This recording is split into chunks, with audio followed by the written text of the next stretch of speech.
You're here launching your new CD, The Adventures of Captain Wood.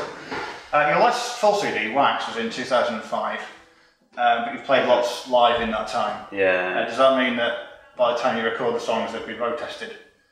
Very. It's all brilliant. Usually.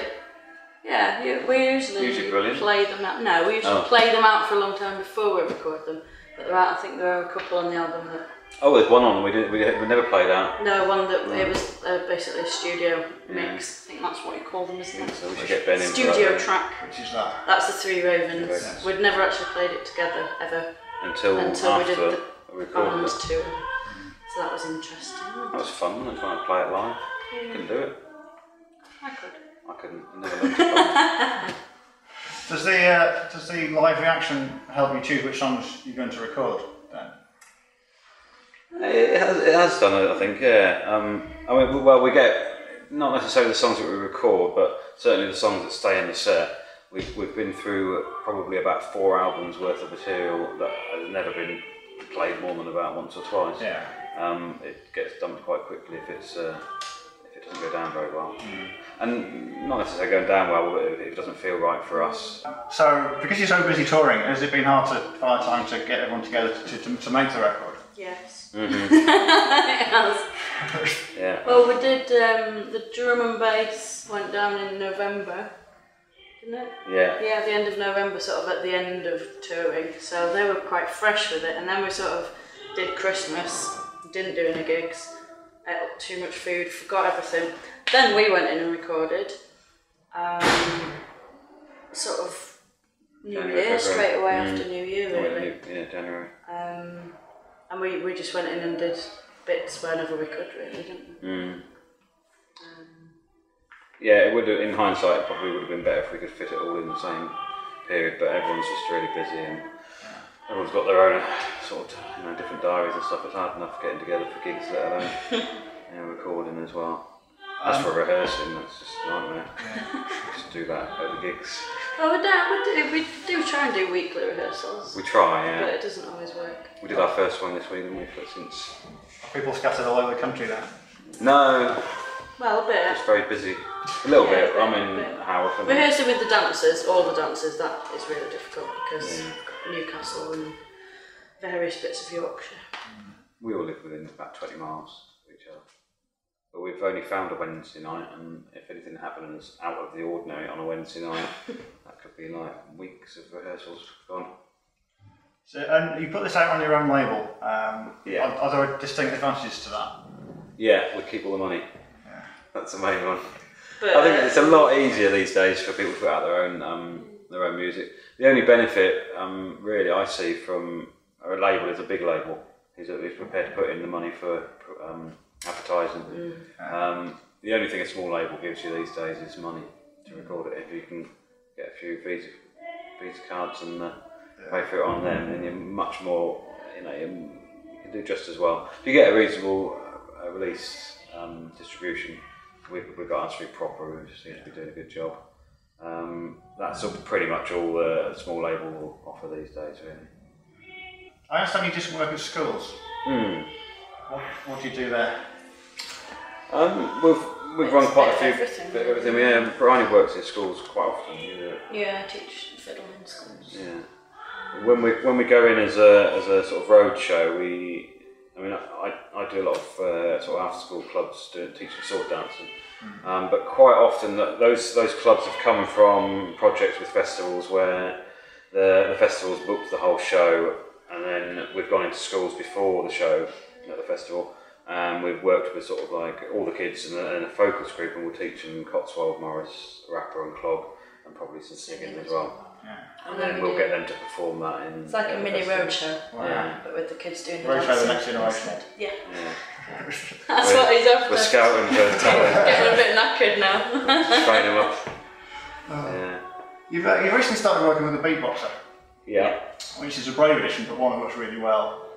What first made you think of doing that? It was for a project that we've just launched a full show of, which is a show based around traditional English dance, but mixing it in with hip hop and break dance and street dance.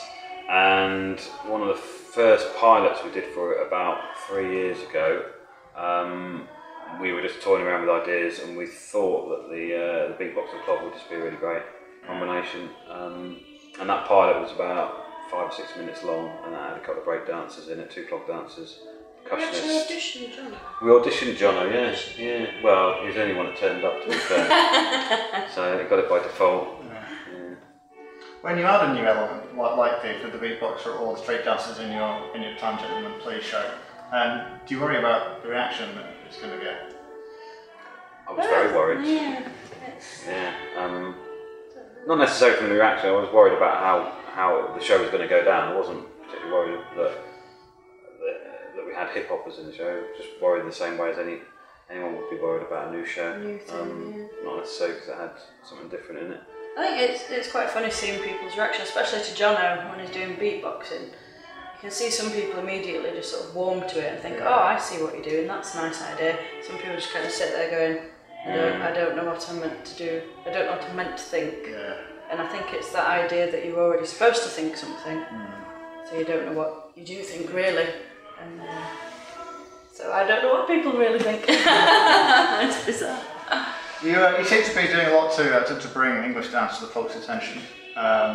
What's the next step then? The 2012 open ceremony?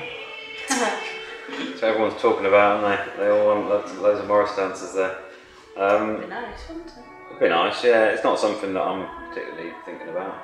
We just get on and do our thing, you know. Yeah. I think it's a little bit of a red herring, really. I mean, everyone's putting so much sort of hope into something that's like, well, this is going years back. Everyone was hoping years ago that there'd be hordes of Morris dancers.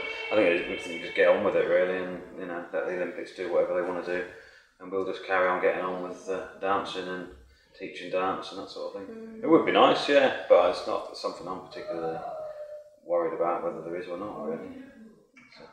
Can you about the cover of the CD now? Do I detect a superhero pirate thing? Yeah. Captain Ward. That's yeah. We've turned him into a sort of crazy Captain Pugwash character. I don't know why, really. Was it just because of the way that I decided the chorus would be? When you wrote the chorus, and it was, Did it come from the chorus, or did the chorus come from that? I don't know. I don't know either. Or maybe it was the idea of the picture first. Because I think we wanted this Captain Ward to be on the cover, massively super. So I don't know what came first. Yeah, no idea. No idea, but he is there now. He is there now. We've got a superhero pirate. And lastly, you released one of your previous albums, Uncut, as free download. Did we? Did you not? Yes, I think we might have done it. That's very generous of us, wasn't it? I must have clicked the wrong button or something. Has that helped you win any new fans? Do you know? It's hard to tell, isn't it? I don't know. I've never asked anyone. Why did you come and see us? Oh, we downloaded your new album. I don't know. Some people I guess so. Lizzie used to bang on about it. Lots of people in Russia seem to join the member, because the idea is that you have to join the mailing list, and it's a way to sort of like keep in touch with people who join the mailing list. And we've had lots of people in Russia and Poland downloading it, and then you send them. And you send them your gig list, and they all go, I don't want to be on that anymore. So we've probably got a huge fan base in Russia. Yeah, that would be nice. It's difficult to tell, isn't it, these things. You just do them and hope it works.